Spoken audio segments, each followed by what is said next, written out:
I listened to your Pitt football preview. I appreciated the shout out from Mason on there. It was funny. I totally forgot I fucking said that. Now I'm like, and then I realized I said it, and I was like, oh, yeah, I did say Coach was going to be a good quarterback last year. I promise I won't say any quarterback's going to be good this year because I have no fucking clue. So that's my pick. Yeah, it was funny. Like I had actually meant to make that joke earlier, and I just totally forgot because I had just gone in so hard on like the Holstein Yarnell debate, and then at the very end, I was like, I should have gotten that. I mean, let's be fair. We had all sort of deluded ourselves into thinking Phil would be good. Yeah. After like, oh, this offense was just fine with Keaton Slovis, like he's just a little bit better, and then it turns out he forgot how to throw a football. Everything else is terrible. Yep, that's how it worked last year. First down, goes to the sidelines, has a man wide open. It's tipped. It's caught. MJ Devonshire got space. He's going to take it to the end zone. Pittsburgh takes the lead. He loves those moments. It reminds me of last year in the Garden against St. John's. And guys just stepped up. Blake hits a what the hell three. We're like, what are you doing? And he's done that all year.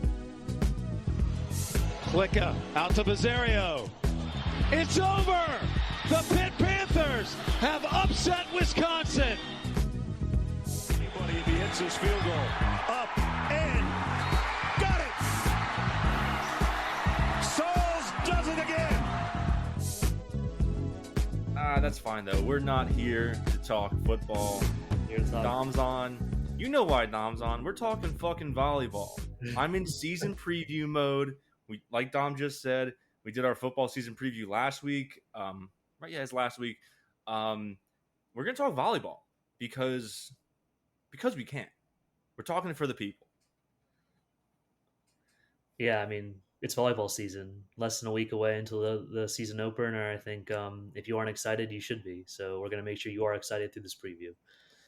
I mean, technically, they're playing like a preseason game. Lift the veil here. It's Saturday. It's week 0. It's 10:30 in the morning. Yeah, it's 10:30 in the morning. We're recording a podcast. Wait, so yeah, they're doing something in Michigan, but it's like not broadcast or anything like that. Yeah, it's like it'll just be an exhibition match. It'll be at Ann Arbor, so I will not be there. Clearly, I'm in Pittsburgh right now, so I did not drive out 4 hours to see Pitt volleyball play at Ann Arbor. Sorry, everyone. It's longer than that. It's like 5 or 6 all the way out there. 4.5. I mean, if from Pittsburgh, it's like you just go up 76, get on I-80, and then go up whatever route it is through Michigan. Can't remember. 75, but. No, because we did that drive, not to Ann Arbor, but Detroit for club football, and it was like 5 hours one way. Maybe if you don't hit any traffic, it's 4, but I don't know. I also only did that once, so maybe I'm a bad point of reference. That's enough about driving. Let's just get into it. So, was it last weekend that the scrimmage happened? Last Saturday, the blue and gold scrimmage took place. It was the first chance for fans to come and see the new team, new players. And then the start of the Pitt volleyball season, really. Well, maybe not the regular season, but really the start of the festivities here in August. So, yeah, it was a good chance for me as a member of the media to go and watch them play, and also the fans as well. It was a really good time, as always, with Pitt volleyball. So, what are some things to have looked back on the scrimmage? I mean, the good players are good. I mean, that's the one thing that we're excited about the season is that Pitt brings back like the 5 of their 7 starters from last season.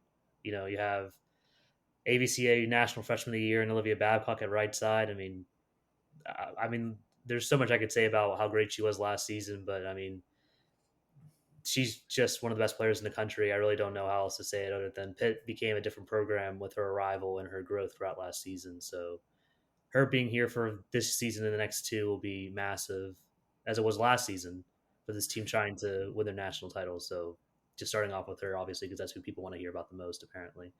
Yeah, I mean, just first off, great interview. Great interview. That was a lot of fun with her. Go listen to it if you haven't. But it's so amazing to me that she was. I think it's pretty fair to say that she had the biggest impact on the team's success last year, especially hitting. I mean, I don't know if you would agree with that. Like maybe it's Rachel Fairbanks, but like it's 1-2 at that, and she's a freshman, and now she's not a freshman. She did, I believe she was on one of the many American teams competing over the summer, and then like you said, that's just one of the good players. Tori Stafford is another sophomore player who started all last year.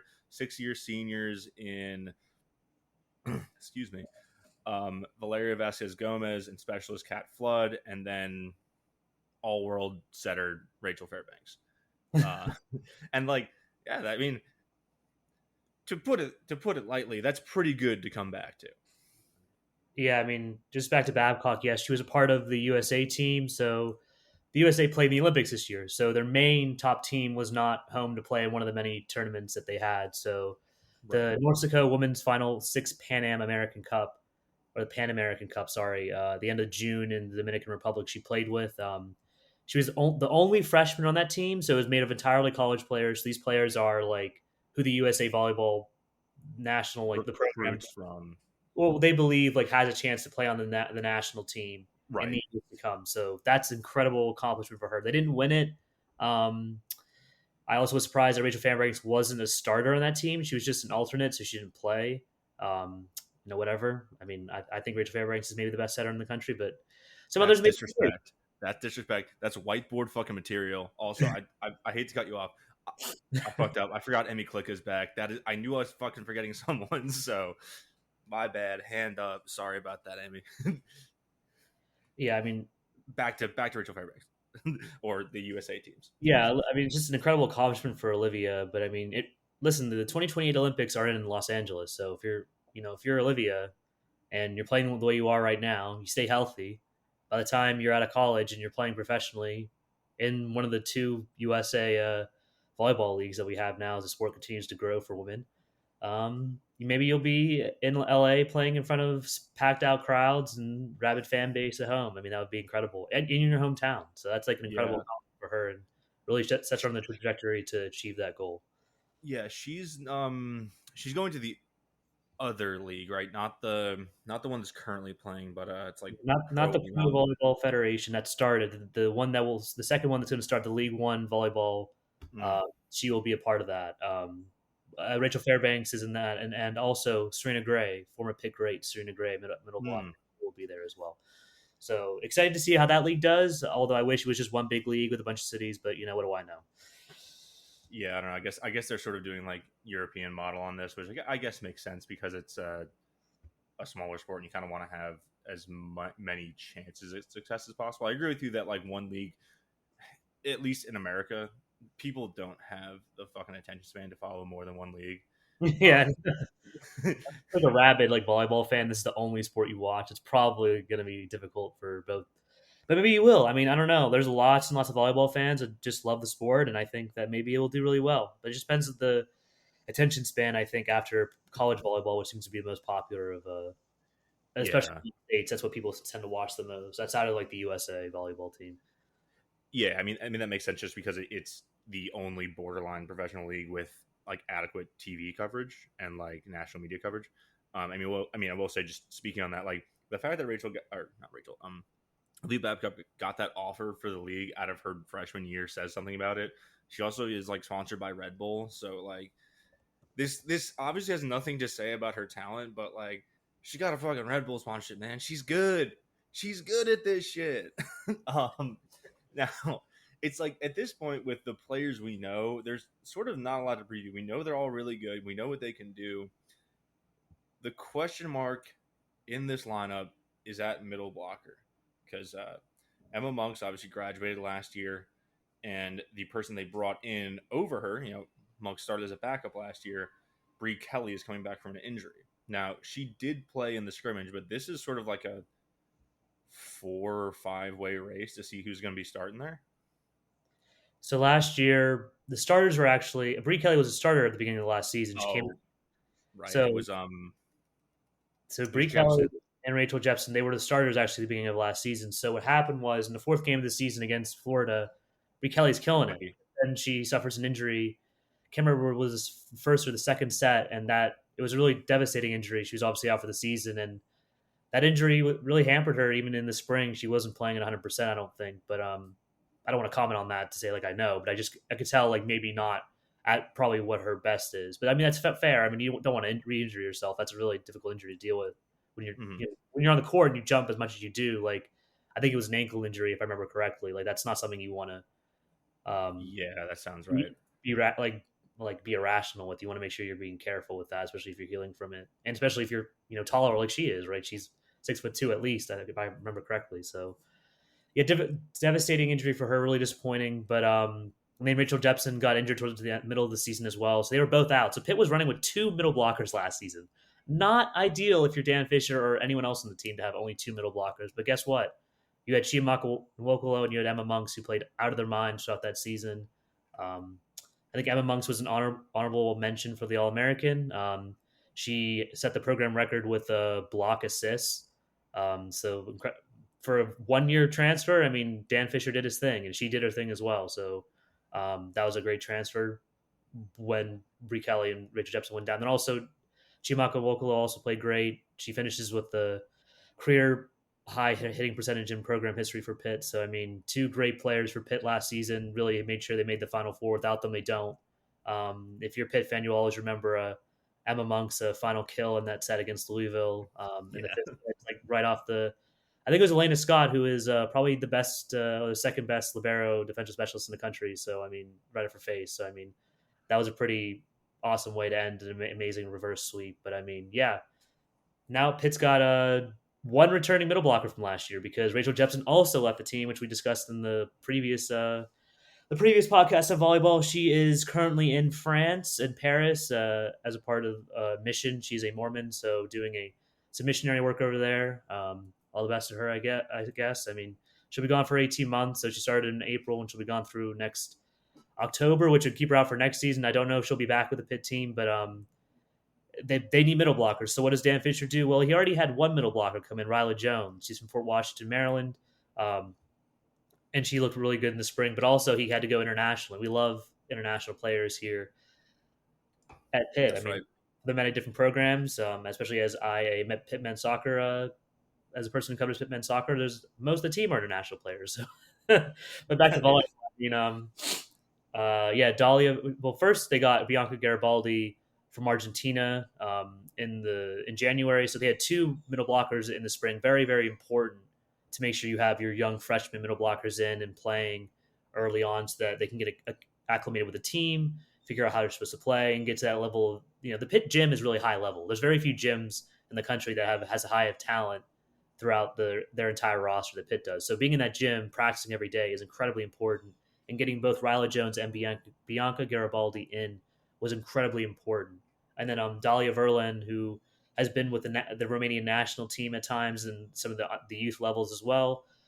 She came in June because of obviously Rachel Jepson departing. So they do have 4 middle blockers this year for Pitt. So that is a spot that, while it was a bit of a concern coming into the season, they have one really experienced middle blocker in Brie Kelly, who, I mean, I said buy stock last week because when I watched her, I was like, you know what? Like, if she plays the way she's supposed to play, she blocks really well, incredibly efficient with her hitting. I mean, that's an All-American right there. I don't think that's really a hard thing to say, especially with the way Pitt plays. I mean, middle blockers get fed, and we know Rachel Fairbanks, they're getting fed. So that'll be exciting to watch. And then I think the next 2 players are going to battle out for that final middle blocker spot. So Pitt has like 7 starters. There's only 6 on the floor. But the way they rotate, they'll have a second middle blocker. And I think that middle blocker it's between Ryla Jones and Bianca Garibaldi, mostly because they were here in January, so they have a bit more experience, and they're just a bit more. They're competing. 2 different players, really. I mean, Ryla Jones, if I remember correctly, is on 6'2", 6'3", so she's so a little bit taller, more what you would want for middle blocker spot. Maybe not as tall as some of the other players that play that spot, but very, very athletic, very talented. And then you have Bianca Garibaldi, who's only 5'11", but can jump out of the gym. So you have 2 players that are going to be fighting throughout the season for playing time, and I think that's only going to make the Pitt better at that middle blocker position. I'm excited to see what happens there, but it'll be. I think Brie Kelly will start. I think that's pretty obvious, and then it'll be between Ryla Jones and Bianca Garibaldi playing for that second spot at middle blocker. So it'll be interesting to see throughout the non-conference how that shapes up and how they all play together. Yeah, so I did see, I think it was a highlight from the scrimmage where you mentioned it. Bianca Garibaldi can just jump straight out of the building, touch the roof and shit. Like, she had a kill where she was set up and she was jumping over the net. And at 5'11", that is, I don't know. Here's a question for you. Do you think that Bianca Garibaldi can dunk? I don't know. I mean, I just think the way jumping and dunking are like two different things. The way like volleyball jumping. So I have no idea if like Can she touch the rim? probably yes. I would say like if she could probably touch the rim, but it's ridiculous to watch her jump. Like it's like damn, like she can she can jump out of 5'11" and middle blocker is short. It's not very tall. I mean, think about Wisconsin. They have Anna Smrek, who's 6'9". That's 10 inches on Bianca Garibaldi. So, like, if you're going to be a good middle blocker at 5'11", you got to be able to jump and hit really hard. Otherwise, Yeah. you're going to be, like, feasted upon, essentially. So, Yeah, like, that's something I've noticed with Dan Fisher's sort of team building. Like, obviously, this team it doesn't have, like, a shortage of tall people. There are a lot of tall people on this team. Like, Leigh Babcock is 6'4". She's taller than me. But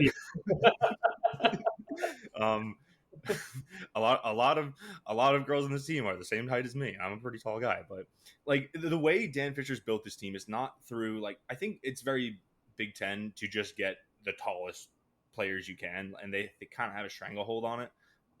And while Dan Fisher, he might be able to get some of those players, he traditionally doesn't get the super tall players, and what he does is he ends up just finding the most athletic players. It's sort of like it's a different strategy, I suppose, or it's a different building philosophy where like yeah, you might not be able to get everything, but your athleticism is more than enough to make up for any deficiencies you have in height against the opposing team. Yeah, I mean, just to watch the way the Big Ten teams play, like Wisconsin, Nebraska, they're very reliant on their height and making sure they're blocking like perfectly and how they hit. So it's a lot different than watching how Pitt or Texas play. Like now, granted, if it works for Pitt, they're killing teams, they're dominating them, they're hitting all over the court, and they're like, wow, this is amazing. But if it doesn't work, they're a bit out of sync. It doesn't look as well, and teams like Nebraska will look perfect and clean. So like, but then in the national title game, as we watched last year, if you watch, like Texas just took Nebraska to the farmhouse essentially, or the I don't know. They took him behind the woodshed. Behind the woodshed, yes, that's a better way to say it. They just beat the living crap out of them and made them all cry following the game. I mean, it was really bad. Like, Nebraska is a really good team, but Texas, just beat the crap out of them. And obviously, this rivalry game, so a little bit more emotional as well with the national title game on the line. But like that, just talking about the styles of play. Nothing against like any of these teams. I have no like hatred towards. Yeah. Not that I like watching both styles of volleyball, but just like if it works, it looks like Texas and he smacked those teams. If it doesn't, it looks like Pitt in the Final Four, and they just kind of just didn't have it up for that day, unfortunately. Even though they were close in that second set, but you got to be able to. You can't make mistakes against the best teams, but obviously we talked about that before. So it's funny because like even though it was a three match sweep, it was very much a set that was like. It was clear that they were pretty much like, I think Nebraska was slightly more talented just because they have all the history and they have all the recruits, but like Pitt was on their level. It was just a set that was decided on the margins, and that's where you get into where it's like that marginal stuff where Pitt's not in lockstep and they're not getting around the block of these like, redwood tree middle blockers. like that's where it looks so much worse, but really it's just all marginal stuff where it's like you're just not getting one or two, and like that's how they they were close in the second set, but they just lost on the margins, and like it was just they lost more margins in the first and third matches. Not to rehash last year too much, but we have a good idea of who's going to be in that 7 starter rotation. Who do you see as maybe being like role players on this team? Like who's going to be like, other than like Cat Flood is a serving specialist. I think that's just like a given. Who else might be getting significant playing time on this team if they're going to spell out one of their starters? I'm trying to think. I mean, really, I'm just looking at middle blocker because that's the only unsettled position at this point. Like, just seeing like who between. I mean, like I said, between Bianca and Ryla, who's going to play that second spot. But I mean, I think they both play. But I don't know. I guess Blair Bayless, you have to give some credit to her this summer. Had a really good summer. Played with the USA U21 team, if I'm correct. I mean, we discussed that in the last podcast. Her getting on that team, Mhm. but she won gold. So congrats to her. Always good to win gold with the USA team. Always good experience. Um, and she's really improved from last season from what I saw in the blue and gold scrimmage. She worked really well in the back row as an outside hitter, and she obviously can play either right side or she can hit really well at the net. So she could be behind like Olivia. If Olivia needs some rest, like Blair can go and play that right side. So that'll be interesting to see what they try to do in terms of rest and all this stuff this season, because they are adding games. They obviously have 20 ACC games versus 18 as last season. So in terms of rest, we'll see how things go. So Blair Bayless is one player I'm looking at. What else? I mean, there is a new setter on the team. I guess we can talk about if you want to. They did get a new transfer from Texas A&M that we need to probably go Yeah, over. so I actually did want to talk about this. Now, I have many times in the past made the joke that Dan Fisher, somewhere in the Fitzgerald Fieldhouse, probably buried deep underground in like a secret bunker, he has a doohickey, some sort of device that turns Big Ten transfers into All American players. It's happened several times now. It seems that he has pointed this doohickey from the north. He's rotated 180 degrees to the south. Um, I'm imagining sort of like a Death Star tractor beam sort of thing. Like that's what it is in my mind. Maybe if you have a different idea of what the doohickey is, please let us know. But you're gonna have to pronounce this name for me. I don't want to fuck it up. Nisa Buzletep. That's at least my initial understanding of the pronunciation. Nisa is her first name, so that's actually correct. So yeah, from Texas A&M. So another SEC transfer, as obviously Brie Kelly comes from Florida last season. So again, the doohickey transfer from the Big Ten from last year. Obviously, with Emma Monk's got to credit her for coming from Michigan State, but to the SEC. So maybe two All-American. Well, at least for Brie Kelly. I mean, Nice is going to be a backup setter. Haiti Tautwawa was injured for the blue and gold game, did not play. So interesting to see if she does this season. I'm not exactly sure, but seems like with bringing Nisa in that this might be a bit more of a serious injury than previously imagined, and they obviously need a depth at that center position. So having a senior come in last season is going to be interesting. Now, obviously, I talked about Nisa in my blue and gold takeaways, but if you didn't read that, no worries. We'll go over that right now. She's 6'2", so she's a tall setter. She's strong and she's mobile as well, but she's a lot stronger than you would probably imagine. There's our setters that are like 5'8", but she's a much stronger setter. So what that allows her to do is play up more at the net and make blocks. So the way Pitt runs, not to go back to Olivia Babcock, but Babcock coming to the team allows Pitt to play a 5-1 rotation where you just have one setter who can move like front row and back row, and that's why like Rachel Fairbanks played so much last season. And also because Babcock could play in that back row, that's very beneficial for Pitt, because when your right side hitter or opposite side hitter cannot play in the back row, you need to run a 6-2 where you have two setters and you're allowing your right side hitter not to play in the back row, because obviously teams would just, as we said before, feast upon them. So Nisa can play at the net. She can. I'm pretty sure she'd be fine in the back row, although she did play more at the net. Her passing was pretty good. She started off a bit slow, but then came around towards as she kept getting some more as time went on throughout the scrimmage. So she'll be pretty good. I mean, she'll be good depth at the position for Rachel. She'll be able to give Rachel some breaks and just some experience at that position, because if Haiti's out, right, that's not you don't want to have like, they have a freshman in Kiana Din who is like Rachel, can play at right side hitter and also is a setter, and she can jump out of the gym 5'9". But do you want to put your freshman in that position? So, yeah. So, some freshmen, like obviously last year with Tori Stafford and Olivia Babcock, they came in, they dominated right away. But a lot of freshmen really need some time to just acclimate, especially with Kiana coming in this summer and not having that time. Like if she enrolled early, maybe they would be thinking about having her as that second setter. But I think also just having a senior come in and then working with that, Kiana will come in next year and be like, okay, like, I'm more ready to play. Let's get this thing on the road. So interesting to see how that works. But yeah, just to bring up, they pitted out a new player, so got to talk about that. Yeah, no, for sure. And I think it's smart roster construction. Like it was really awesome that they had two instant impact freshmen. They're probably going to roll the dice on another one. They're definitely going to roll the dice on another one this year because they have to at middle blocker. It is just sort of a numbers game where you can't roll the dice on that too many times before you get burned on it. Like, of course, these are super talented players, but you do want to keep the continuity going of having your seniors play over them, then get to learn under them before you're throwing them into the fire of, hey, go win a title. I guess my last question on the roster here, and we haven't really talked about this much at all, but the scholarship limit for volleyball went up. I don't know when it goes into effect. I don't think it goes into effect right away. I think it's for the next year. It goes up from 12 to 18. Do you think this will have any effect on sort of the team? Because as of right now, they have 16 players, which they're 4 over. Which I think we've talked about. It's pretty common in the volleyball world to have going over the limit. But do you think that like they're just going to bump up that roster size to the point where they're carrying like, I guess they would go up to like 20 or 22 players at a time?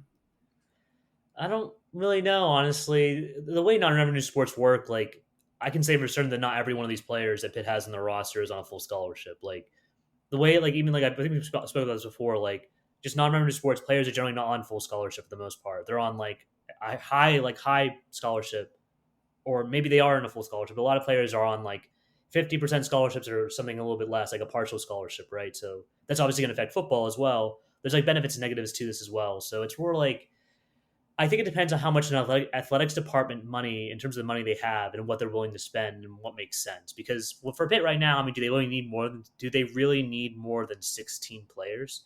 Like for me, I would say no. I think they have enough players in the team. You don't want to have too many players who aren't playing because then they're just gonna be like, well, why am I here? Like I want to play, and it's like, well, fair enough. Like I feel like for Dan, it'll just depend on the season. I think if someone's injured, they'll probably have to go find somebody. Maybe they'll add a player or two. Things like that. But really, I think like the stars are going to have the better scholarships, and then the players below them will have decent scholarships, maybe get increased in their scholarships as they get more playing time, things like that, depending on how it works. But I'll need to talk to Dan at some point, maybe Kellen Patron as well, assistant coach, and say like, how the hell do volleyball scholarships work? Because it's not like men's basketball or football where they're full scholarships, right? I mean, obviously that'll change because of the scholarship changes or whatever, the roster changes. But like that for right now, that's how it works. So if you're confused, guys, I'm a little confused as well. I don't have like the numbers. Like Dan Fisher was like, here's how our scholarships work. And I could be like, oh yeah, I'll tell everyone how it works. But yeah, I feel like it would be somewhat in bad taste to just be like, okay, so this person's getting this much money. But like, I'm just looking at sort of like the chart here, and I'm just learning this now. So everyone's learning about this for the first time here. Do you want to guess the current limit for men's baseball scholarships? It's really low. It's not more than 20. I think it might be around. I don't think it's more than 20. Like full scholarships, I don't think it's more than 20. You'd be correct. Do you have a number?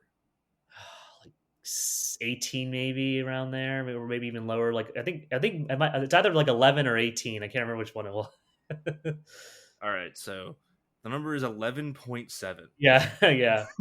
So I think that's what you're getting at, where because I read where not everybody's full scholarship, because how the fuck do you give out 0.7 on a scholarship? That's exactly how you do it. You don't give out a full scholarship, so you're sort of like you're dividing up that number into as many equal parts as possible. Like lacrosse is 12.6, and men's volleyball is 4.5. Yeah. Now lower than the women's. So they are, thank God, making all these scholarship numbers nice round numbers. I have no idea what the fuck they're gonna do with 105 football scholarships. That is insane to me. That's a different story though. So I think we've gone over the team about as well as we can. I think the only other name to sort of know is like Dylan Griffin is gonna be the backup libero, but that is Emmy Klicka's job. It's sort of a just know the name if you have to style situation. So I mean, I guess I could. Well, not to cut you off. I guess I could. There's probably like another player or two to talk about. Well, yeah, the new freshman Mallory Myers, a libero. She's from Nebraska. I watched her play in the scrimmage. She was really good in that back row. I don't know if maybe she'll be the backup setter, not backup libero, because Dylan's obviously a serve specialist, right? So she has the left-handed serve. So for me, yeah, you're right. I don't know whether or not Dylan's going to be that backup libero. She can be, but Mallory was really good, and like Dan was really impressed by how she played. So obviously, we'll see starting next week. We'll see how these things work. But Mallory Meyer is a very good player, and obviously Emily Click is in her final year. So is Rachel Fairbanks. But back to libero, I think Mallory Meyer might be the starter next season if things go well, as this is the trajectory of her career. So interesting to see how she does. So if you're a Pitt fan looking for a new player to root for, Mallory Meyer, look for her in the back row. She's very, very good defensively. So, and the only other players to talk about, some cleaning up notes here. Obviously, Kat Flood comes back. She didn't know she was going to come back. I did talk to her. I haven't got this feature done, but it wasn't due to playing time for the most part. I think she wanted to do a master's in, I can't remember exactly what it was, but she wanted to do a master's in a program that Pitt didn't have. So she had to figure out like what she wanted to do, when she wanted to do that. But eventually she was like, I want to come back. And then Dan, I think at one point was like, so when are you coming back? And then she was like, yeah, I'm coming back. So that's like part of my feature I'm doing with her. So like that's kind of cool. But it doesn't hurt to have one of the best serve specialists in the country come back and just have that aura, that intimidation factor when Cat Flood comes on the floor. I think like that's been beneficial in these past 2 Elite Eights, and you really need that as a serve specialist. If you don't have aura, I don't know why you're a serve specialist. Honestly, you have to have that. So great. I was looking into making shirts with the laser eyes on the back. They're really expensive unless I get a ton of them, and I don't want to just like order 40 of these shirts to my house. But I don't know. Maybe that's something I'll do. I'm thinking about it. It's a lot of money to drop. Yeah. Let me see. Anything else before we go? I think the roster. Well, we didn't talk about Tori. So Tori Stafford had an injury. If I remember correctly, she had an injury over the leg injury, right? Yeah, I'm trying to let me. So let's see. She had a benign tumor on her tibia. That's not good. So essentially, like I think, so that caused a stress fracture, and she had to have surgery in February. So it's been a long road for her coming back. She has shin splints as well, so she thought that like it was just shin splints, but eventually she had to go to the doctor. She's like, "Wow, this is really bad. Like I need to see what's going on." And then she had that all go down. So obviously a really difficult offseason to be dealing with that. I think she has a rod in her knee now, which makes it interesting how she'll be jumping and how she'll be working. But she looked great in the blue and gold scrimmage as she does. So she'll be working throughout that throughout the season. But hopefully this means that she'll be healthy throughout the year, and that as a third-team All-American as a freshman, and as good as she was, hopefully she's back at that, and then we'll be able to see her do incredibly well in the back row in terms of serve receive, and also going up to the net and just absolutely smashing the ball in defenders' faces. That's always a beautiful thing to see from Tori Stafford. So I'm glad. Oh, yeah.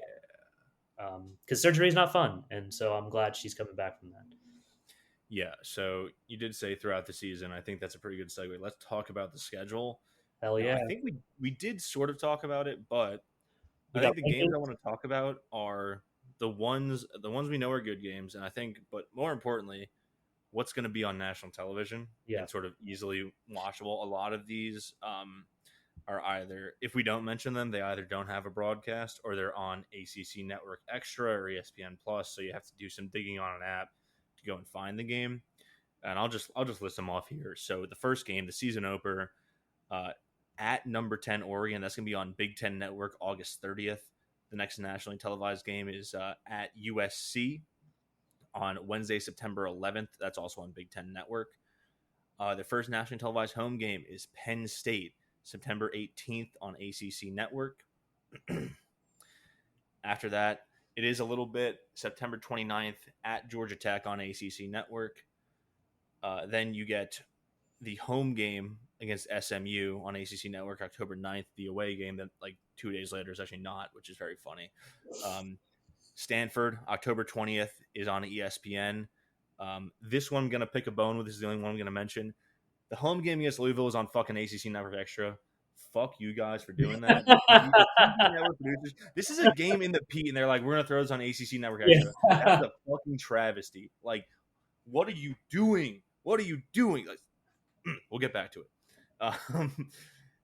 After that, it is so a lot of the conference games are going to be ACC Network Extra. After the Stanford game, the only other national TV game is going to be the away game at Louisville on November 27th. So they're not going to be on TV between October 20th and November 27th. Yeah, I mean, so important to note, Oregon and USC are now in the Big Ten, everyone. They're not, the Pac-12 doesn't exist anymore. Kind of unfortunate. I really don't like that, but they're in the Big Ten. So these two games between Oregon and USC are on the Big Ten network. And yes, the season opener is at 10:30 p.m. on a Friday night. 10:30 p.m. You better I be didn't up even know late that. because Oh they're shit. playing at Oregon, so that's why the Big Ten Network has the rights. 10:30 p.m. on that Friday night, and then the next day we got Kent State versus Pitt at Acrisure Stadium at noon. So I will not be sleeping, and neither will you. What a game that's going to be! But we'll get into a preview of that in a little bit because obviously that's next week. We'll get into that preview. Yeah, Pitt USC will be at 9 p.m. on September 11th on the Wednesday. That'll be on the Big Ten Network. Um, that'll be a good game as well. Pitt played USC in the second round of the NCAA tournament last season. That went to 4 sets. USC obviously adds Ali Batenhorst from Nebraska as a transfer, so it'll be interesting to see how they do. Let's see anything else. I mean, obviously that Penn State game. I'm disappointed that's not on ESPN, but unfortunately Louisville, Kentucky's a bigger game. Apparently that's what ESPN sees because that's why Pitt's not on ESPN on a Wednesday night because Louisville, Kentucky's same day, same time, and that's hitting ESPN while Penn State's on the ACC network. I think that Penn State's a better team than Kentucky is, and I think Pitt's a better team than Louisville is.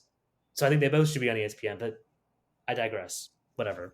The Louisville to Kentucky rivalry is insane. If you haven't ever seen them, they both hate each other, Oh yeah.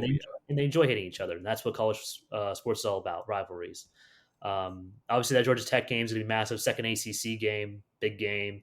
Pitt's had Georgia Tech's number for the most part, especially on the road. But I mean, Georgia Tech's a good team, and they bring some really good players back, and they're not someone to not take seriously. Pitt had to do a reverse sweep with them last year at home, and then in 2022 they had to come back and beat them in 5 sets as well. So like they're a good team to play, and if you don't take them seriously, they will beat you. SMU will be a pretty solid team. They won the American Athletic Conference last season. They'll be playing Pitt. Pitt will play them twice. That home game, then that Saturday they go to Dallas. So talked to Dan about that. He was like, "Well, I like having a better RPI opponent, but I don't like having to travel as much." And I was like, "Fair enough." Traveling to Dallas is kind of a pain, but whatever.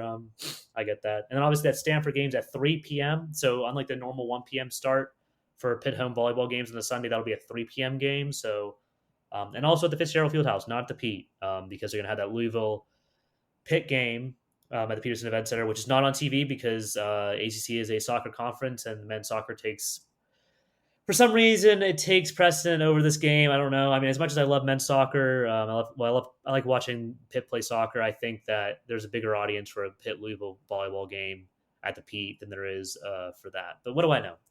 Got not enough apparently. Dude, my thing is, didn't they show the Louisville game on national TV last year? Not the not the Pitt home game because that was on a Saturday. So like for when not talking Oh, the you're day, right. It was on football season. You're right. he was like, well, I mean, we could have it on a Friday night, but or we could have it on a Saturday afternoon where we'll be able to set like a record for as many fans as we can possibly get because nothing else is going to be on. There's no Pitt game, so it was like that was a decision they made, which was a smart decision because they had the most fans in program history at that game. I think close to Yeah, for sure.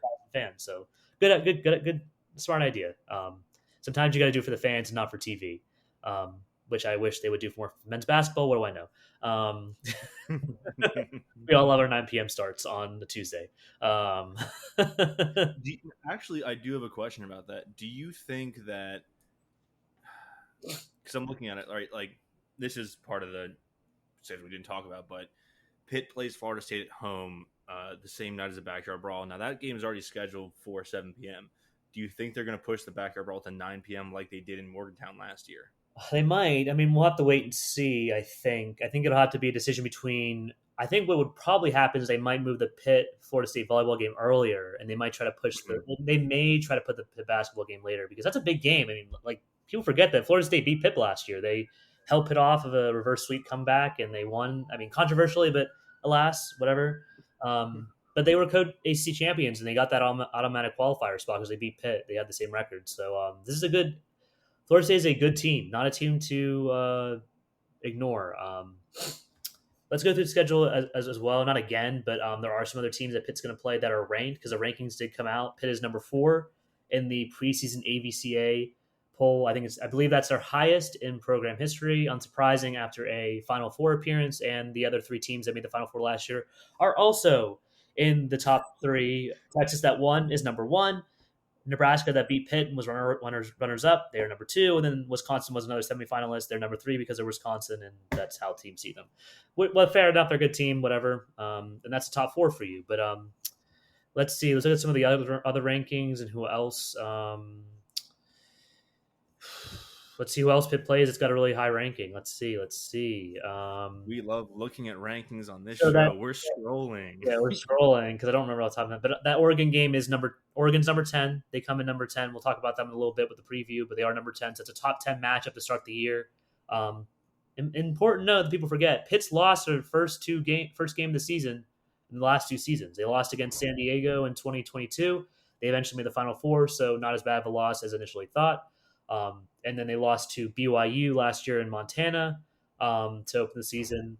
And that was a disappointing loss, but BYU is a good team. They made the Sweet 16, so not a loss to look too down upon. But Pitt will be looking to get their first season opening win since 21. Dan Fisher's been, he's big on that, just trying to start off the season with a win.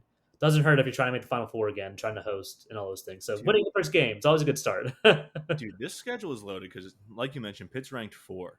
And all these teams you talked about, Stanford is 5, Louisville is 6, Penn State is 7, Oregon is 10, Georgia Tech is 14, Florida State is 20, Marquette, who we didn't mention, is 24. Yep. I think they play a third just about of – and USC is 21. They play basically a third of the preseason top 25. This is an absolutely loaded schedule. And I'm going to break out the G word. This is a gauntlet. You ready to call it a gauntlet yet? Yeah, it's a good schedule. I mean, obviously the top teams want to play the best teams, so they'll play really good teams as well. But Pitt's playing a really tough schedule. They're going on the road to the West Coast twice. They're going to Oregon first weekend, and then then they'll go to Los Angeles and Malibu, California, 2 weeks later as well. So they're going out to the West Coast twice. I talked to Dan about that. He was like, "Well, I like going out there once, not twice," and he wanted to have an extra.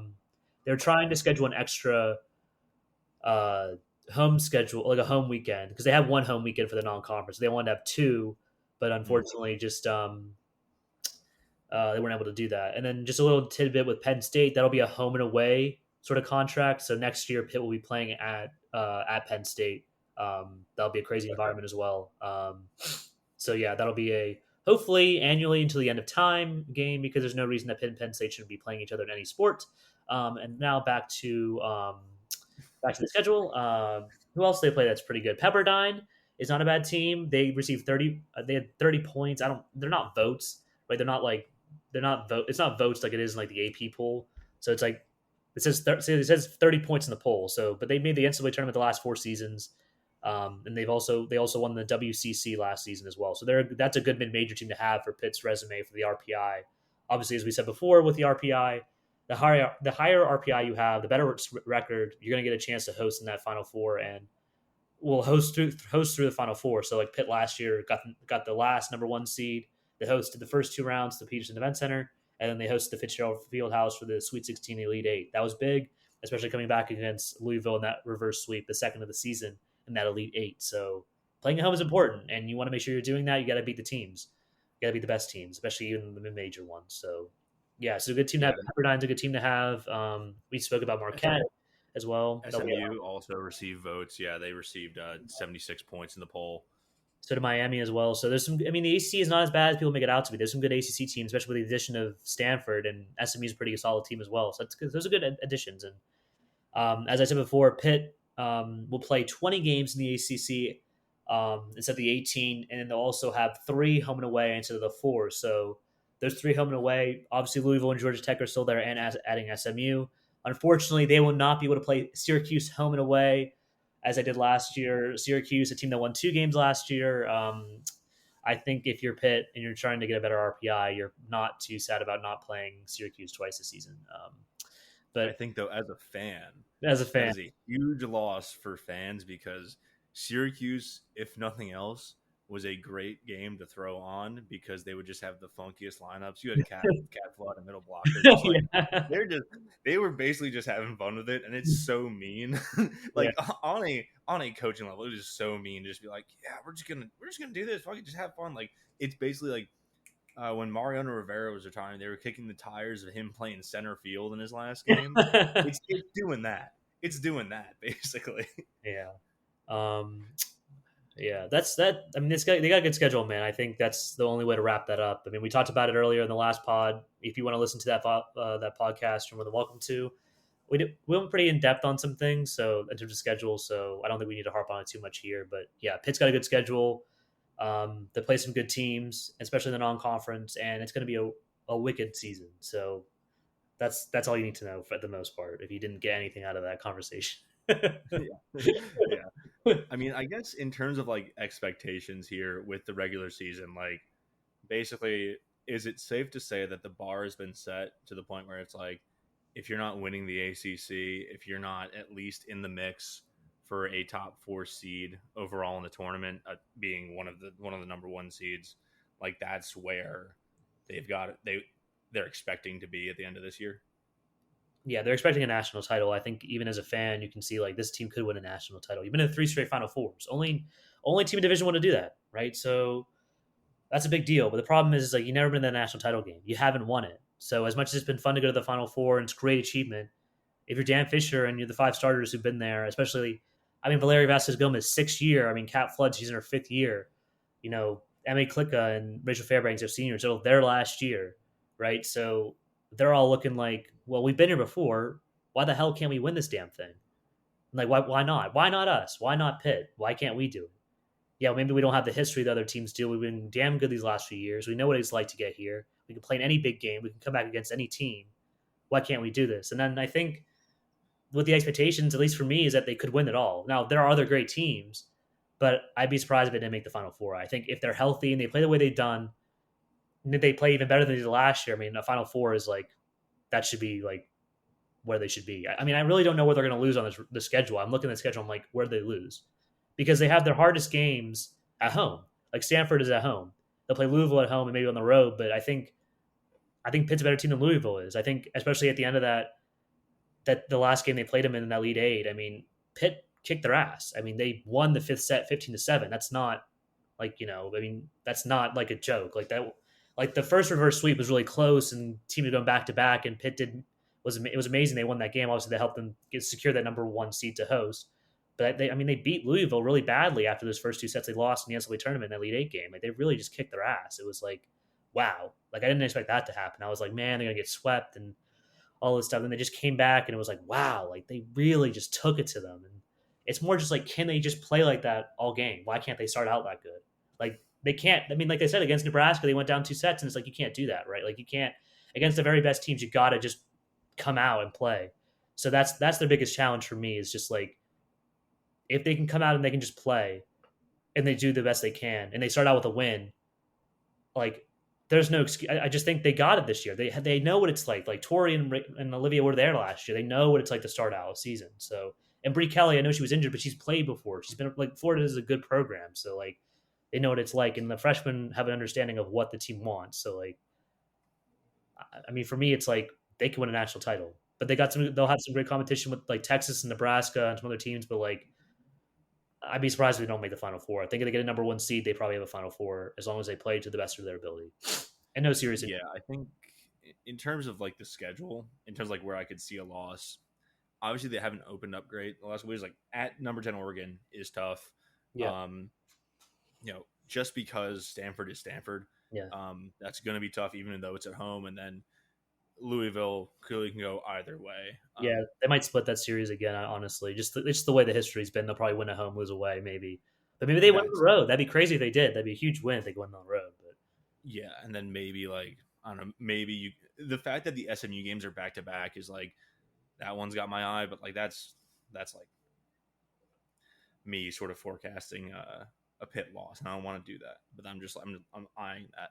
I will say though, in terms of expectations, I think the team, like, I don't know if you feel the same way, but with this team and how it's constructed, it does kind of feel like this is going to be their best opportunity for the next couple of years. Because you mentioned it, this is such a senior heavy team. At the end of this year, a lot of these players are just going to run out of eligibility. VVG, Kat Flood, Rachel Fairbanks, Emmy Klicka, are all going to be out of eligibility after this year. And that is like dozens and dozens in matches of postseason tournament experience. And like straight up, this is probably the best on paper, the best Pitt volleyball team I've ever seen. Yeah. Without a doubt, the most experienced and the most tournament ready. Frankly, it's feeling like this has to be the year, just because, like obviously, if they don't win this year, they're still going to be good. This is a program with it is the strongest foundation of a program in the city. It's just a matter of with these players and what is going to be moving on after this year. You have to do it this year, and there isn't with this schedule with the amount of preparation they're going to be doing in their regular season schedule. Like the ACC was seen as a joke conference a couple years ago. All of a sudden, they're playing a fucking third of the top 25 in the preseason. They're playing 3 teams that were still considered for the top 25. Like they're going to be fucking battle tested throughout the regular season. They're going to have a clear path to get a top 4 seed in the nation, and they can do it all. But they got to do it this year. I mean, would I agree with that? I think this is their chance. This is their opportunity to be like, well, we have one of the best teams in the country. Like you said, the experience is there. Like, why not do it? Like I said, why not do it? Like, why not this year? That's the only thing I could say is like Texas and Nebraska are really good. Wisconsin's gonna be good as well. But other than that, I'm like, outside of Stanford, I don't know who could beat Pitt. Really, I think if Pitt plays the best of their ability, they'll be able to beat almost any team. Now, I don't think they're going to be perfect, but it's like you're like, man, look at this team. Like they are really that great, and as long as they can just start a bit better, like I said, like it's going to be some bloodbaths out there in some of these games, man. They're just so good together. They just work so well, and you're like, man, like what the hell? Like this is just some of the best volleyball I've ever seen. So yeah, I mean, they were good last year. They were really good in 2022 as well. But this year, you're like, man, like who are they going to be an underdog against? Who would be like a team they're not favored to beat? Like I'm just like maybe Louisville on the road. Like that's might be the only game where like they might not have a little bit of like if there were like there's no gambling in volleyball to my knowledge. So like that would be the only game they wouldn't be favored in. Like I don't think the bookies would ever go for them to be an underdog. Yeah, I mean, especially with Penn State on the road or not at home, yeah, Stanford at home. Like, I mean, honestly, if we're looking just straight up, it's like it's Pitt, Nebraska, Wisconsin, and Texas. Yeah, it's the top 4 teams, and they're all on relatively equal footing. And listen, you're gonna have to beat at least one of them to get to a title, and yeah, sight unseen, they can do it. They can do it. I mentioned earlier that like when you go back and watch that Nebraska game, like it's very clear that like it was just marginal stuff. It was listen, their block was on, our hitting was just slightly off. If that starts to click like a little better in the second set, who knows what happens? But they can do it. This is the best team they've got. This is the most experienced team. They like fuck man, they can do it. Winning it all. We said it here in the pod. They're gonna win it. No, I didn't. I didn't jinx it. I didn't do it. You're lying. Yeah, I mean, I keep saying that, but yeah, this is a great team. I'm so excited to watch this team play. That's all I can really say at this point. I'll be glued to the TV every time it's on national TV, and then I will be asking for someone's login password when they're on some fucking. I'm definitely gonna try and get someone's like TV login password for that Syracuse match because it's like I gotta see what funky shit they're up to. I gotta see That's an 11 a.m. game, dude. It's 11 a.m. game on a Sunday. They're playing at 11 a.m. on the road.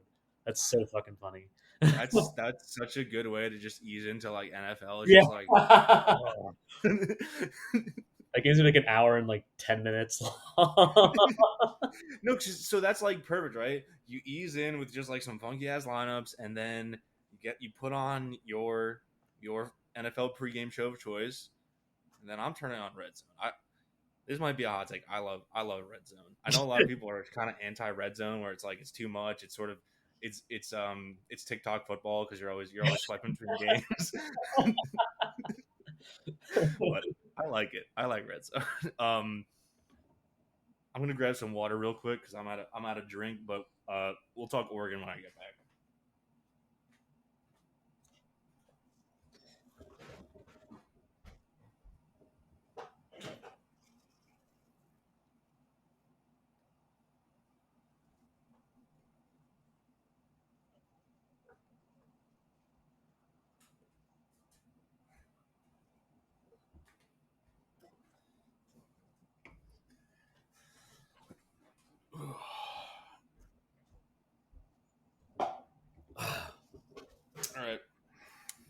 Oregon preview. Want to get into it? Yeah, let's get into it. That's enough about NFL Red Zone on volleyball preview podcast. Let's talk Oregon, the number 10 team in the nation. They're playing them. I guess I'll drop steps today. So they're playing them Friday the 30th, like we said on Big Ten Network. So, Dom, what are we working with for what we're going up against with Oregon? So, unlike Pitt, Oregon has lost an unbelievable amount of talent. 7 seniors graduated from last year's team. You heard it right. Ooh. 7 seniors graduated. Pitt had, if I remember correctly, 4 players that graduated. So that would be Chiamaka Wokolo, Emma Monks, those 2 players. Someone else that graduated. Wait. I'm gonna save it. You're gonna save me? I'm not. Lexia Ko, right? Because she was a grad student. She graduated out, and then their libero, Logan. The one from Logan Mosley from Virginia Tech. Yep. So yeah, they lost some veteran experience there for Pitt, but I mean, they bring back 5 starters. Oregon brings back 1. So this is a really interesting Oregon team because, like, I don't even know what to say. I was like, man, I should look in the game from last year, and I'm like, but they lost all their players. Like, like I don't even know what I can say because, like, the players that played were those 7 seniors. Like, most of them played, and they lost a lot of them. So I'm gonna go through all the players they lost because if you remember them from last year, so they lost first team All-American setter Hannah Pukas. I think it's Pukas. Sorry. It can't be Pukas, dude. It can't be Pukas. It can't be Pukas. I don't know, man. I don't want to be like. I'm sorry if I mispronounced her name, but she was really good, really, really good player. Obviously, if you're first team All-American, you're one of the best in the country. So no need to say more on that. They had a second team All-American middle blocker in Karen McGee. They had a third team All-American right side hitter in Morgan Lewis. And then honorable mention All-American outside hitter in Gabby Gonzalez. And then they had setter Elise Ferreira, libero Georgia Murphy, and middle blocker Carson Bacon.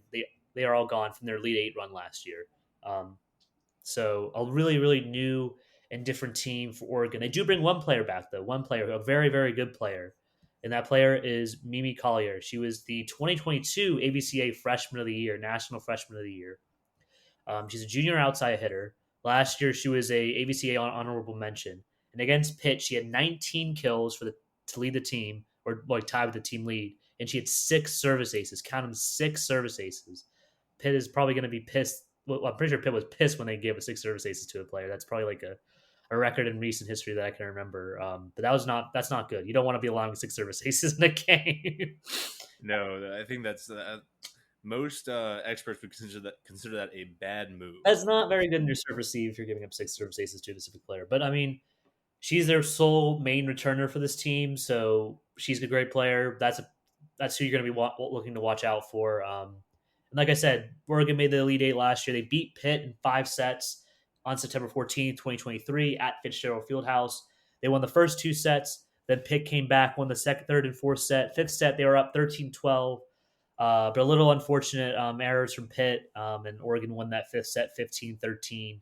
So it was a really, really great match overall. Really can't say enough about how great of a match that was. But yeah, that was a really good match. But it'll be a completely different team this year. So who are the players? Who do they have? Who does Oregon have that we need to watch out for? They have an outside hitter transfer from UC Santa Barbara, Michelle Owabet.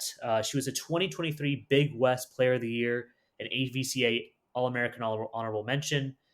She had a career-high 434 kills with a 254 hitting percentage, which is not bad for an outside hitter. So that's a player you want to watch out for. I'm assuming she's probably going to start just by looking at what she did last year.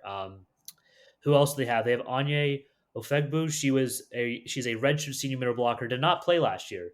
This is a player Pitt was in for. They hosted her for a visit, but she chose to go to Oregon. She did not play last year, so I'm assuming she'll be the middle blocker this year. She started in 2022 for UC Irvine. She was an ABCA honorable mention All-American. She was second in the Big West with a 372 hitting percentage, and she had a career-high 3.39 kills per set, 4.31 points per set, and 1.28 blocks per set. She led the Big West with 143 total blocks, and she was top 40 of the NCAA in hitting percentage and blocks per set. This is a very, very good middle blocker who, although did not play last year, is someone that I think that's going to be a great battle between her and Bree Kelly at that middle blocker position. I'm really excited to see that, especially with the fact that she chose not to go to Pitt, and Bree Kelly comes because she chose not to. Mm. I mean, I have some more players, but we can look into that if you want to butt in for a I little. mean, honestly, the way I see it is that, like, obviously they went and fucking raided the Big West and took all their good players. Like, oh shit, we don't have any, we don't have anybody.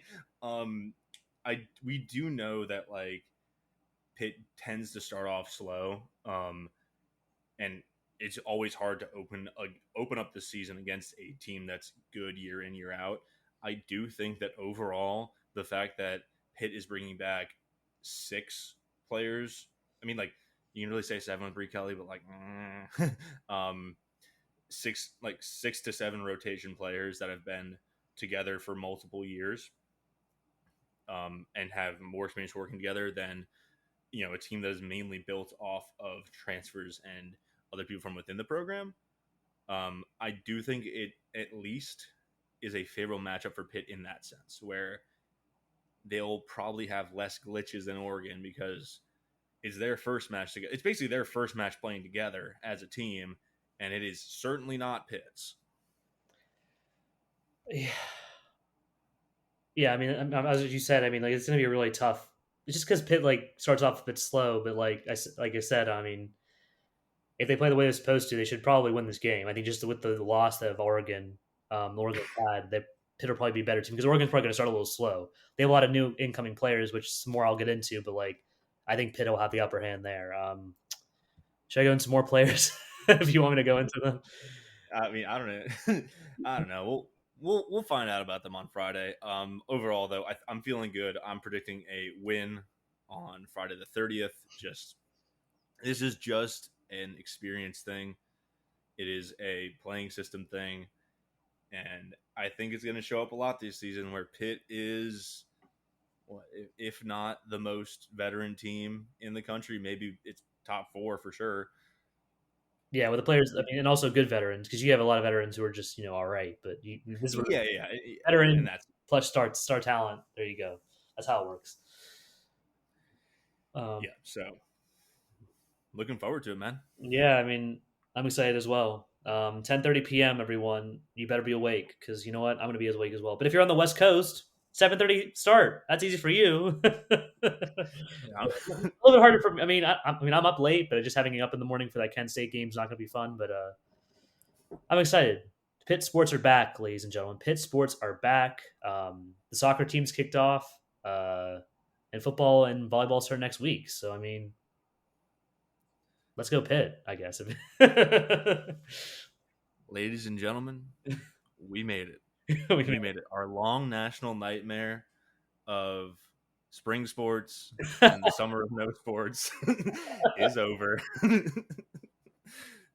All loved the spring sports, but I had to do that.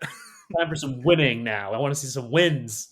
I want to see some wins, and by God, we are lucky enough to live in the same time period as the number 1 winningest team in the city of Pittsburgh, where you can sit on your couch and watch them 6 or 7 times a year or more if you pay for AC Network, which I'm assuming a lot of you guys do. I don't. Yeah, they gotta start getting these games on Stream East or Meth streams. I would love that, but they're probably not. We need some degenerate. Anyway. We need some degenerate volleyball stands who are like, "Yeah, I got every game on. Don't worry, everyone." Dude, I'm imagining a guy like the people who have like 4. Me, I'm this guy. 4 or 5 setups on like college football, and you're always flipping channels. Like, I need that kind of guy, but for volleyball, where he's got 2 different TVs with, let's say 3 different TVs with ESPN Plus on, and then the national game, and then somehow he's concocted a way to get let's call it net zone, which is a volleyball red zone. And like, if you're this guy, please reach out to the podcast. We'd love to have you on and talk to you about your insane volleyball watching habits, and maybe even do a live show from your volleyball watching den. I mean, I swear, someone did that for the NCAA tournament, but the NCAA tournament is the best time of the year. There's tons of games on every day, and you're like, I don't want to go to work. I'm going to watch volleyball from 1 p.m. until 2 a.m. the next day because of the West Coast. So I love that time of year. And in November, football season, regular season's coming to an end, but then you got conference championships and you got NCAA tournament for volleyball and basketball's back. Don't you love the fall? I love the fall. Dude, it was 65 this week. I threw on a sweatshirt in the morning. I actually got into my car. I put on the NFL on CBS theme when I was driving to work. That was awesome. It's definitely gonna be like 80 the next week, so that's gonna suck. But fall's here. Fall sports are back. It is the best time to be a sports fan. Straight up, the fall is the best time to be a sports fan. I will not hear the opinions of NBA playoffs. And I like the NHL playoffs. The NBA playoffs stink. Baseball is fun, but that's the only. It's only fun because it's the only sport that's on. Real sports are back. Yeah, No, just kidding. I love baseball. I do too. Which Pirates are a little bit better, but I do love baseball. Yeah. I'm sorry about that. Well, yeah, Paul Skeens, future Yankee. I will. If that happens, so. But I'm just hopefully they don't own the team anymore. Oh. Just kidding. He's probably gonna leave at some point. I know that. I'll bleep that. I'll bleep that. All right. I think we've done about everything we can here. Dom, where can the people find you and your work and everything you do for volleyball? So Inside the Panthers YouTube on Twitter. My handle on Twitter is @DomIsMoney. Yes, hilarious, but also easy to find. So I'm always tweeting about stuff. I'm at tons of games for Pitt. If you want anything Pitt, I'm probably there. Pitt men's soccer and women's soccer have started. I'll be covering those games best I can. Obviously, I'm mainly doing football, so I've been doing some football stuff. I did talk about position battles, but I mean, there's tons of football stuff to talk about. I wish the team would give us more, but unfortunately, haven't. So I'm trying to do my best with what I've been given. Anything else to talk about? I'm excited for this year. Yeah, new season, a new time to be a Pitt fan. If you have any questions, reach out to me. I'm around on Twitter all the time because I'm a degenerate sports writer. So I'm always on Twitter looking for news and things to talk about. So yeah, it's the fall. If you're a Pitt fan, get ready. Any weddings you have, call them off. It's time to watch some sports. Dude, I'm not gonna do the wedding discourse. I'm not doing it. If you are 25 to 35 years old and you're posting about how people shouldn't have fall weddings, you're not getting invited anyway. I'm just gonna put that out there. I was just kidding. Please have fun. Yeah, no, I Please know. have fun with your family. I'm just insane, guys. That's why I have this job. Yeah. Yep. You can find us on Twitter too @Simple5Pod. Be sure to give us a follow. I've also got a couple things coming out. I usually do some writing during football season on my Substack. I won't be doing it because I'll be on vacation the first 2 weeks. I know, big sin for me, but it's Kent State and Cincinnati. I'll catch up on the highlights. You'll see my tweets at I don't know, maybe 4 a.m. when I wake up in Portugal. But I do have two pieces in the chamber for the week of the Backyard Brawl, just about the rivalry, my experience, and the experience of other people with it. Super excited for those to come out. And yeah, see you next time. Hail to Pitt. Hail to Pitt.